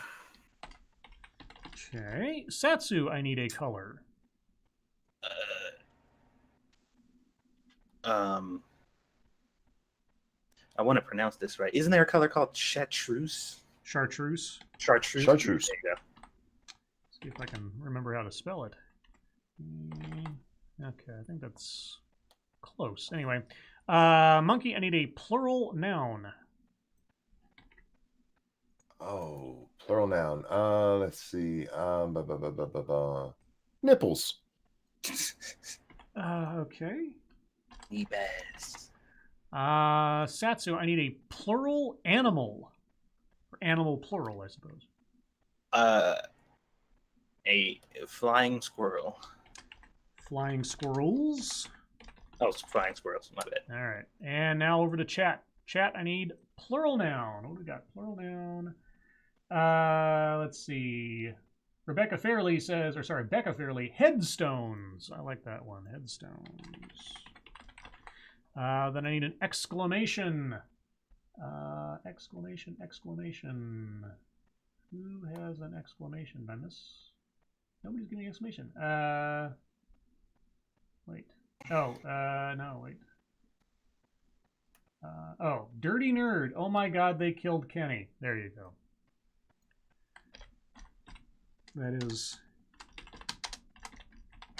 an exclamation in my book. And lastly, an adjective. Why is this beeping again? I'm not going to bed when I want to go to bed tonight, am I? That's right, it's Friday. Nope. Well, my Friday will be tomorrow, the way things are looking right now. Lastly is adjective. Sorry, guys.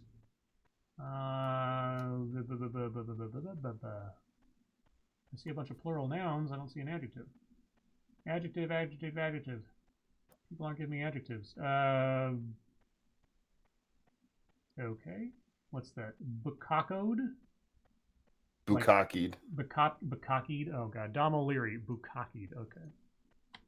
I'm guessing is what that is. Yeah, I'm assuming so. Okay. All right. Here we go, guys. This one's called Why I Love Fall. Yesterday, Scribe and I went for a burnt fall walk. It was getting colder, so we had to put on our woolly crotchless panties and sweaters. Halfway down the block, we saw the Buttram family out in their yard. The Buttram children were raking big piles of anal beads and leaping into them. Mrs. Buttram was planting butt plug bulbs so she could have beautiful butt plug flowers in the spring. Nice. Fall is in the air, Scribe said. Soon the days will be getting more slimy.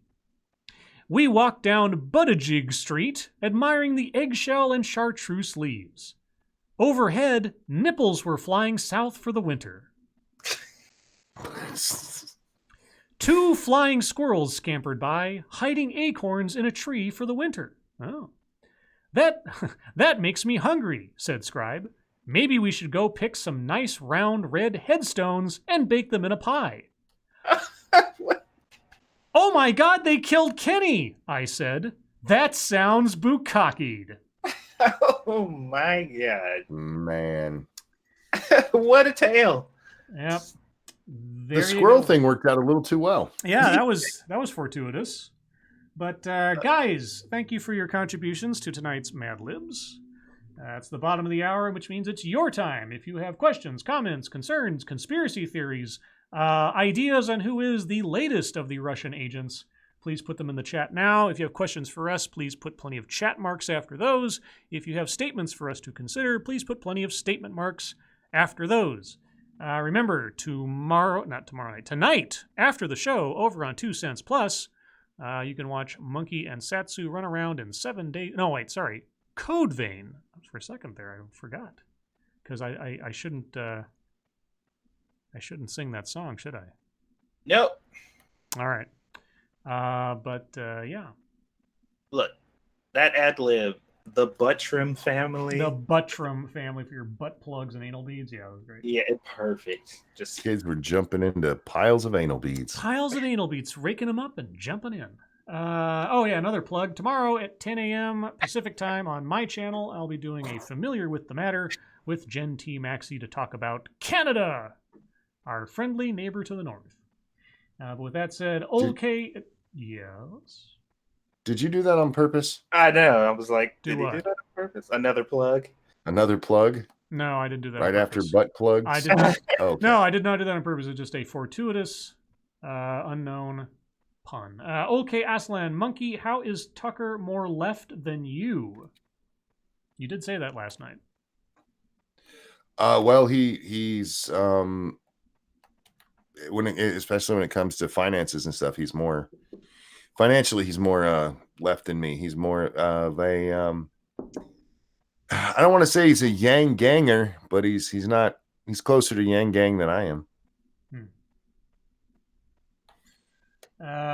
Sean Uli, hey Monkey, can you tell us how old Grand Monkey Little Butt are?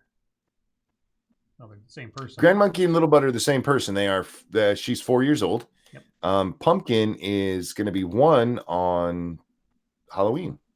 That's my other granddaughter. That's right. That's why she's Pumpkin. Let's see. Nyala, who is the goat in the picture supposed to be? Well, I don't know. Who would you like it to be? That was part of the original movie poster, and I just left it there because, well, goat thruple. Check your logic. Goat thruple. Oh, good one. Except there's 4 people there. Or 5, I guess, if you count the goat, which would be really weird. But what are you going to do? Mata Winter. Oh, Lords, did you know that even the film you have as the theme has an adult film parody? I did not know that, actually. But I guess I'm not surprised. It took me a while to find that font, though. That is the same font for the movie poster. I try to do that as often as I can. Let's see. There's no thruple like goat thruple. Okay, Aslan says. That's true. Sean DW175. The goat is Scribe's ex-girlfriend. No. Well, I guess it depends on which ex-girlfriend you're talking about, but the most recent one, no. I would not compare her to a goat. She was a beautiful creature. Dr. No, Lords of the Night, was Monkey talking about Tucker Carlson? Yes. Yeah. Yes, Tucker Carlson. Because that question, the Tucker Carlson came up in last night's show, and Monkey described Tucker as more left than Monkey, and that was the clarification there. Wow, the questions are coming very slowly tonight. Usually there's like lots of questions, lots of things to ask, lots of advice to wonder. I don't know. Maybe they don't care.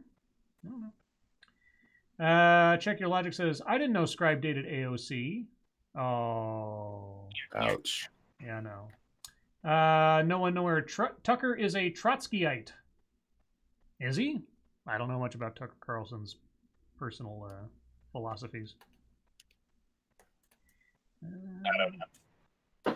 See, Torcular Herophilus says, "Ba" means no. Okay.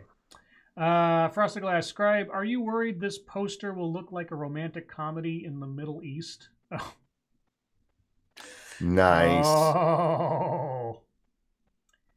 Sean Uli, Tucker is a Russian agent. Yeah, probably. I mean, why not? Everybody's a Russian agent. Hey, you can be a Russian agent too. I just can't fucking believe she said that. It's so even bizarre. For her, that's retarded. That is so bizarre. It's like you and another person having like a deep conversation, and somebody from like 30 feet away just interjects, and you're just like, "What? The fuck do you want? Nobody talking to you over there."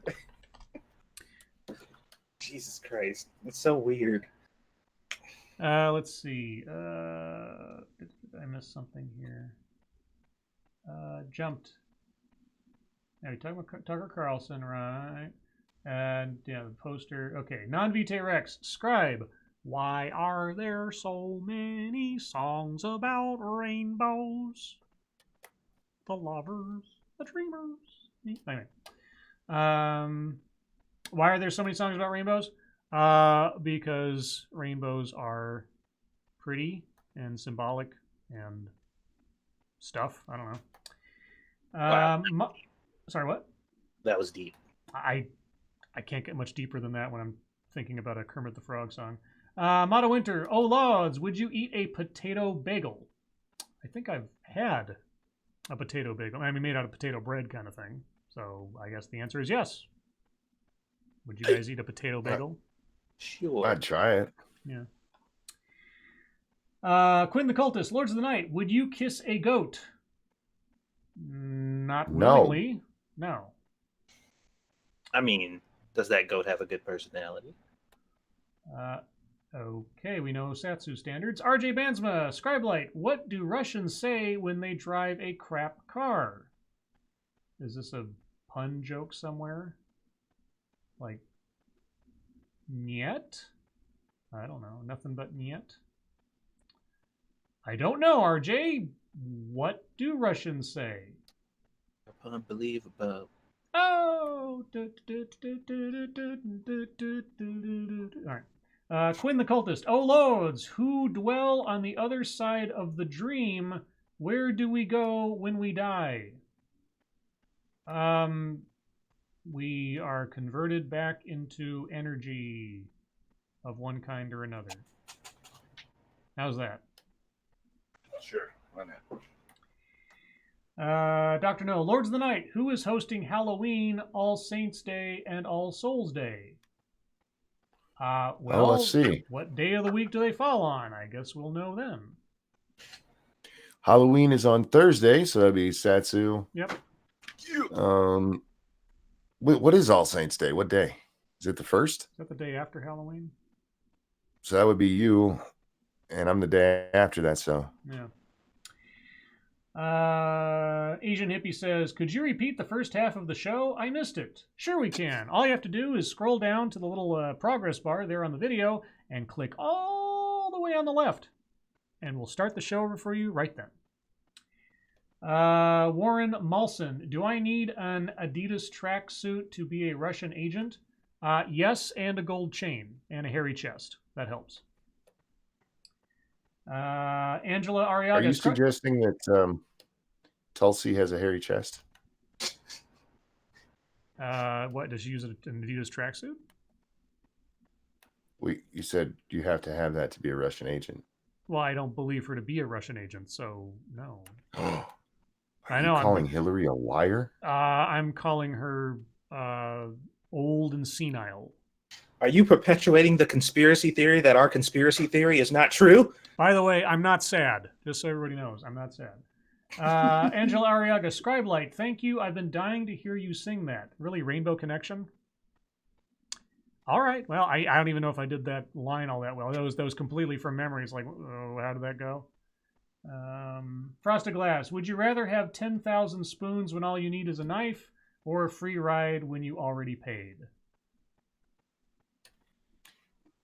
Well, what? It's probably the 10,000 spoons, because you can use the backside as a knife. Yeah, that's a quote from Isn't It Ironic? Or Ironic from the Alanis Morissette. Yeah, the 10,000 spoons, because yeah, you can sharpen a spoon to act as a knife. I will smelt them down and make a mighty sword. There you go. And then chat jumped again. Nyala, Scribelight, favorite quote from each of you? Favorite quote from each of us? Got it. That's my favorite quote from me. My favorite quote from Monkey.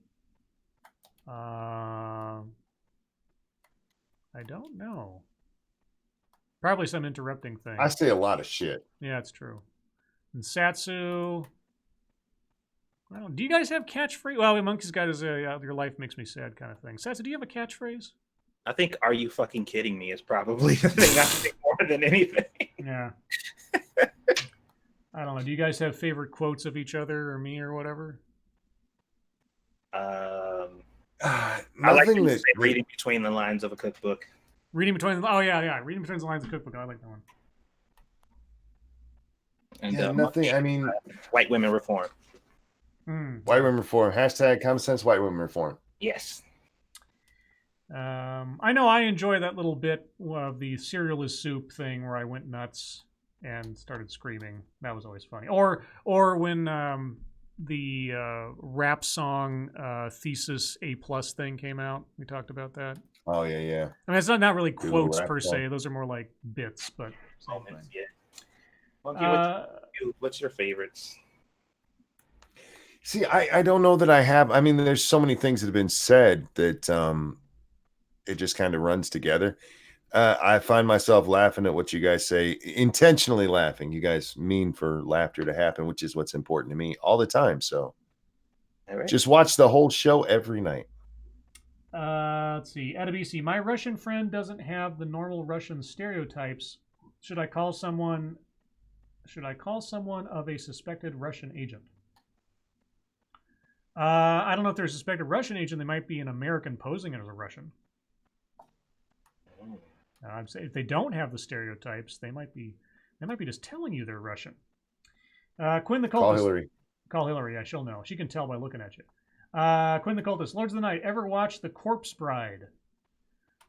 I think I may have seen parts of it once when I was at a friend's house, but I don't recall that I ever watched the whole thing.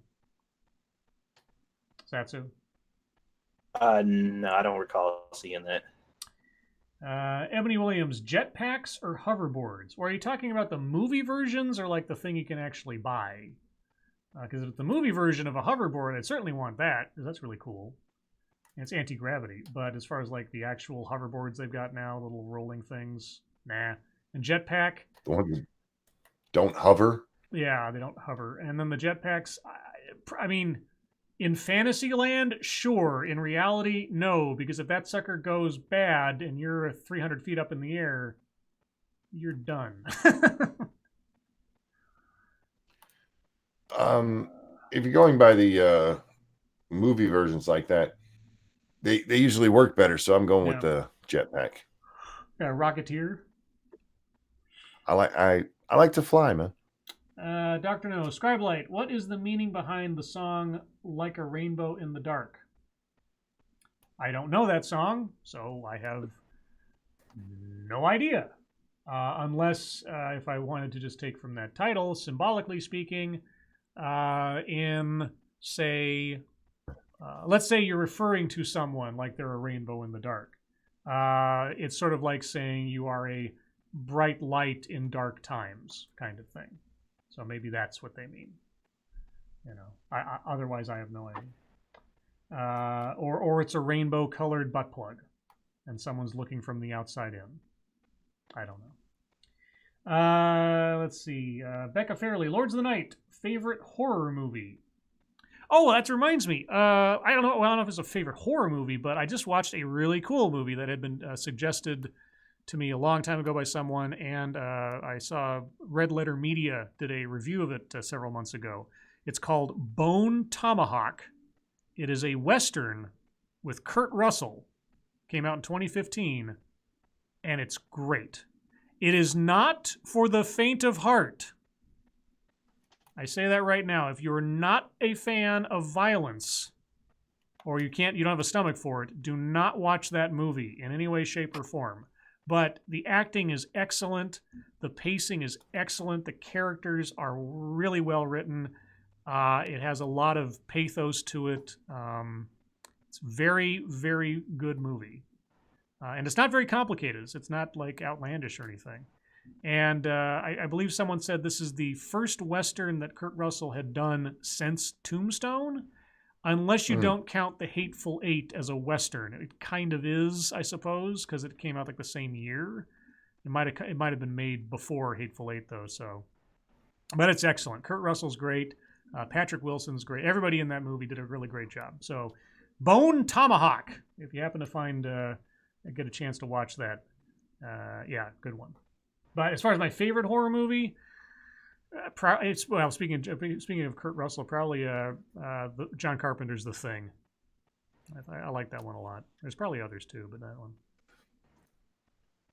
The original Nightmare on Elm Street, not the original Nightmare, which is a good movie, but the original Nightmare on Elm Street. Yeah. Satsu. I don't know. Okay. Do you watch any horror movies? Not even Perfect Blue. It's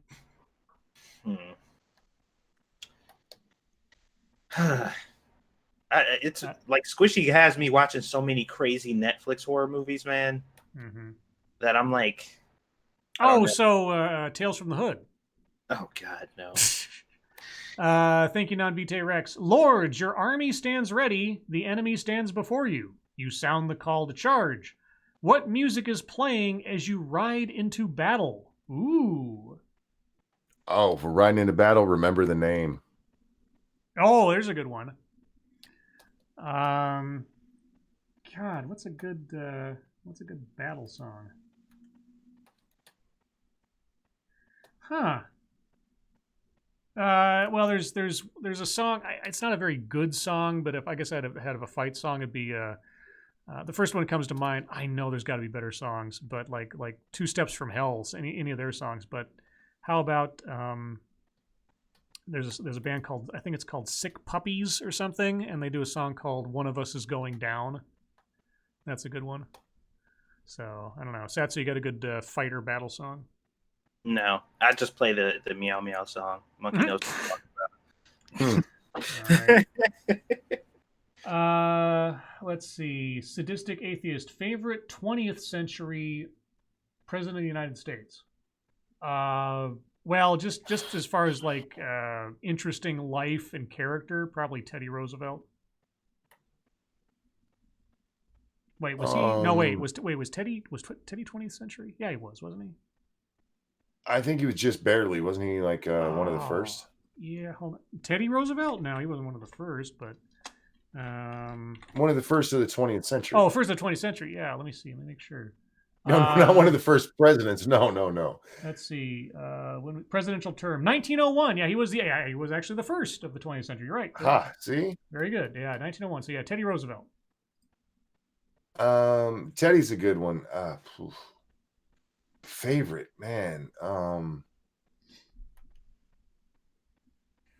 I don't know.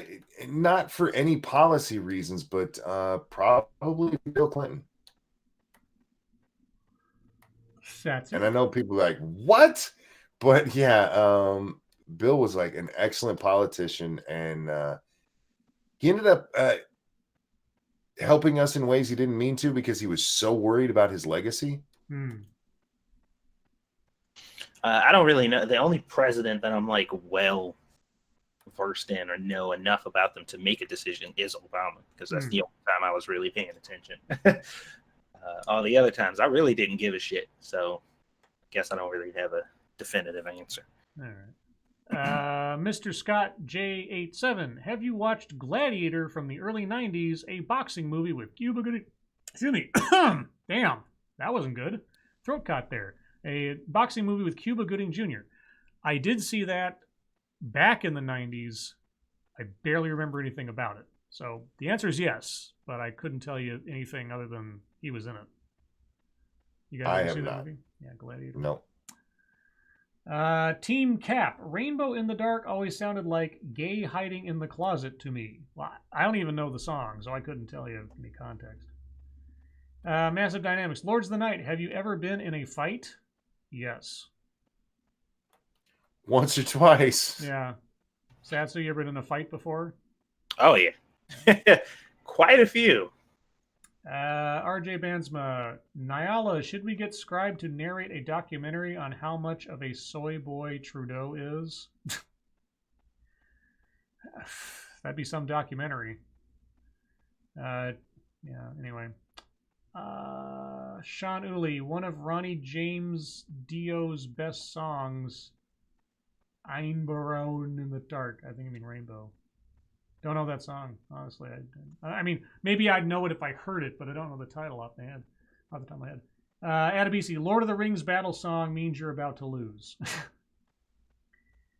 And then chat jumped, so let's see. Frosted Glass, would you rather be hunted by a predator or a T-1000? Oh, God. Well, a predator could conceivably be killed easier than a T-1000 because you have to, like, drop that motherfucker into a molten metal. So I guess if it bleeds, we can kill it. So predator, I guess. I'll take both. And this is what I'll do. I'll have the predator follow me until I get close in proximity to the T-1000. I'll be like, look, you could kill me, but you're all about the hunt. I'm a squishy human. I ain't shit. Look at that dude over there. And then I'm going to get the fuck out of there. Monkey. I don't know. I think both would suck. Yes. I'm a cripple, so I feel like there's no winning there for me. Well, the predators are all about the hunt, right? They like a challenge, right? Maybe if they see you're a cripple, they were like, oh, I don't want to kill that. Well, the other thing, too, is that the predator's likely to give you a spinal massage. Yeah, but not a good one. Let's see. Dirty Nerd, Lords of the Night. Besides the obvious The Princess Bride, favorite romantic comedy? Oh. How to Lose a Guy in 10 Dates. I fucking love that movie. Favorite romantic comedy?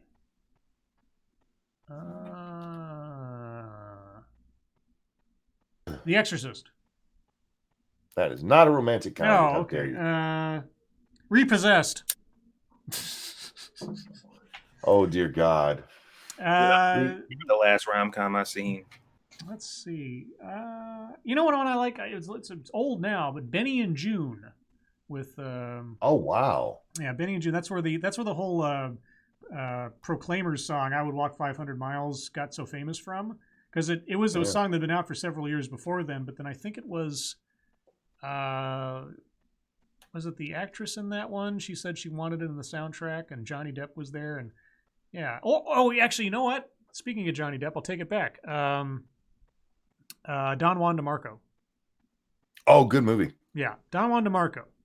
I think I meant to say Don Juan DeMarco because in my head I was thinking of Johnny Depp, and for some reason I thought of Benny and June. Whatever, similar time period, but yeah, Don Juan DeMarco. Dr. No, Scribe Light, do you or have you played bingo? Yes. I don't know of many people who haven't, if they were a kid or something. So have you guys ever not played bingo? Not professionally. Well, yeah, I know, but ever played bingo? Yeah. Of course, we used to do it in school. Yeah. They use it as a learning thing, like every time, numbers called out or whatever. I used to lose all the time in that. RJ Bansma, Scribe Light, what's the best jokes about yourselves? Every night that I broadcast. Best joke about myself? Yeah. I don't know. I've heard tons that I like. Struggle to be relevant and successful. Excuse me, I'm starting to yawn. My body is getting ready for bed because this is the time I start going sleepy. Circus Zero Lords, black powder pistol at dawn, 6-shooter at high noon, or sabers at sunset? 6-shooters high noon, man. I'm a old west man. That's a bit, that's classic. I'd go for the high noon. Satsu? Yeah. I mean, I feel like that's kind of the only answer. Yeah. Because I couldn't use a sword to save my life, but I probably couldn't quick draw either. But it'd be a more dramatic way of going out. So, were you a mage in all of your LARPing? The what? I said, were you always a mage in all of your LARPing? No, I didn't play a Tremere until long into my Vampire the Masquerading. I was usually I variously played a Ventrue, a Toreador, a Setite for a while. That was fun. A Giovanni for a little bit. You guys have no idea what I'm talking about, but other people out there do. Let's see. Vampire the Masquerade, I know. Oh, yeah, that's right. Yeah, Monkey knows. Let's see. Dr. No says, Scribe Light, check Twitter. Yeah, I saw you sent me the song link. I'll have to listen to that later. Sadistic Atheist, favorite childhood toy that you've kept for nostalgic reasons or to hand on to your children? I don't know about the children part, but I still have this giant teddy bear I won at the dentist office when I was it was giant when I was small. It's kind of just a big teddy bear now, but I still have that teddy bear. I don't really have anything like that. I used to, but my mom threw it all away. Oh. Well, I've done one. Some of my comic books. I don't know if those count as toys, but for actual toys, some of my Legos that I had a Lego pirate ship that I passed on to the kids. Some of my GI Joes too. Mono Winter, Meowds, gummy candy, licorice, or veal? I'll take veal? Veal, yeah, there's a choice. I'll take Red Vine's licorice, the red kind, not the black kind. My dad loves black licorice, but I don't like black licorice. If I have a sweet tooth, I'll go with the gummy. If I want like savory, I guess I'll take veal. Is it candied veal? Candied veal. Well, guys, on candied veal, we're coming up at the top of the hour, and thus the end of the show. So by the time I finish this, we'll be right there. Guys, as always, thank you guys for so much for showing up tonight and joining us. Did you want to say something, Monkey? No, Oh. there was a little burp. I'm sorry. Oh, okay. Well, I have a very highly attuned ears now to little noises coming from either of you that might signal that you want to say something. So I wanted to be polite and give you the opportunity because I'm polite like that, unlike some people I know also on this show. You wanted to give me the opportunity to speak? No. Guys, thank you so much for joining us as you do every night. You guys honestly are the best audience any show could ask for. Although I'm sure the Sinatra Brigade would argue otherwise. Moderators, thank you for keeping an eye on things, even though our audience is the best behaved in the world. Everybody who donated, thank you so much for your generosity. I don't have the words to tell you how grateful I am for it. It'll all go towards bad things I'll put in my body, mainly goldfish and Jack Daniels, when Monkey's not drinking my supply. Remember, guys, after this, over on 2 Cents Plus, you can watch Monkey and Satsu play Your Code Vein. You probably think this game is about you, your code vein. And also remember, tomorrow night, per usual, will be on Monkey's channel.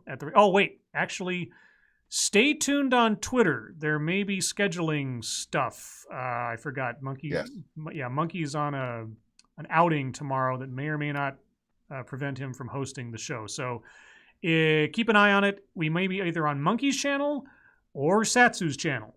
Satsu will be the backup in case Monkey can't get back here on time. And aside from that, also remember, tomorrow at 10 a.m. Pacific time on my channel, this channel, I'll be doing a Familiar with the Matter with Jen T. Maxey about the adventures in Canadian politics. But with all that said, Monkey, Satsu, thank you for joining me as always. Mm-hmm. Mm-hmm. Everyone, your lives make us sad, and we will see you tomorrow. Bye, guys. Bye, guys. And per tradition, I have my copy of Screw the Roses, Send Me the Thorns, the romance and sexual sorcery of sadomasochism. Sadomasochism. Turning to you, random page. Beating women. Okay, sure. Why not?